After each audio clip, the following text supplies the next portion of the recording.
Local ছেলে নিতে হবে। 3 নম্বর কলিয়ারিতে লোকাল ছেলে নিতে হবে। গ্রাম কমিটি জিন্দাবাদ। স্থানীয়দের কাজে নিয়োগের দাবিতে কয়লা খনিতে গ্রামবাসীদের বিক্ষোভ। আসানসোলের ইসিএল চিনাকুড়ি 1 ও 2 নম্বর কয়লা খনির ঘটনা। এই বিক্ষোভের জেরে এলাকায় উত্তেজনা ছড়ায়। বিক্ষোভকারীদের অভিযোগ, ইসিএল চিনাকুড়ি ও 1 ও 2 নম্বর কয়লা খনিতে কয়লা উত্তোলনের জন্য একটি বেসরকারি সংস্থাকে বরাদ দেওয়া হয়েছে। এই কয়লা খনিতে স্থানীয়দের কাজে নিয়োগের জন্য একাধিক আবেদন করা হয়েছে, কিন্তু এখনো পর্যন্ত স্থানীয়দের কোনো নিয়োগ হয়নি। তারই প্রতিবাদে শনিবার গ্রামবাসীরা একজোট হয়ে হাতে প্লাকার্ড নিয়ে ব্যানার নিয়ে কয়লা খনিতে বিক্ষোভ দেখায়। তাদের দাবি, অবিলম্বে স্থানীয়দের নিয়োগ করতে হবে। এই বিক্ষোভের জেরে এলাকায় উত্তেজনা ছড়িয়ে পড়ে। ছেলে নেব বলেছিল, এখন হঠাৎ অন্য জায়গায় ছেলে নিয়ে নিয়েছে, আমাদেরকে নেয়নি। 15 জনের লিখিত দিয়েছে ওরা। 26 তারিখ আমরা মিটিং করেছিলাম, ওরা বললো 15 জন সিভিল আর 14 জন গার্ড নেব। কালকে আমরা জমা দিতে স্যার এসেছিলাম কাগজ।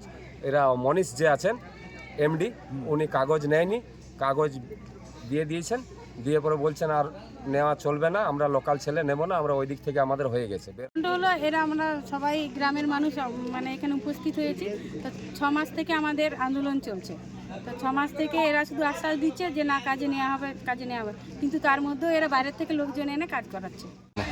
সমস্যা এটাই যে এদের লোকাল লোক নিয়োজনের জন্য এসেছিল।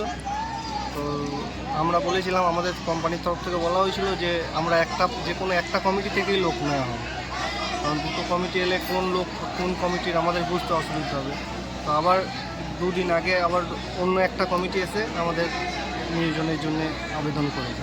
আমাদের আন্দোলন আজ থেকে নয়, আজ আমাদের 6-7 মাস ধরে চলছে এবং বিভিন্ন সময় কোম্পানি আমরাকে বলেছে যে আপনাদের লোকাল লোককে আগে কাজ দিব, কিন্তু আজ পর্যন্ত আমাদের একটা লোক নেওয়া হয়নি। খবর পেয়ে ঘটনাস্থলে পৌঁছায় কুলটি থানা নিয়ামতপুর ফাঁড়ির পুলিশ। আসানসোল থেকে রাহুল পাসওয়ানের রিপোর্ট, খবর বাংলা।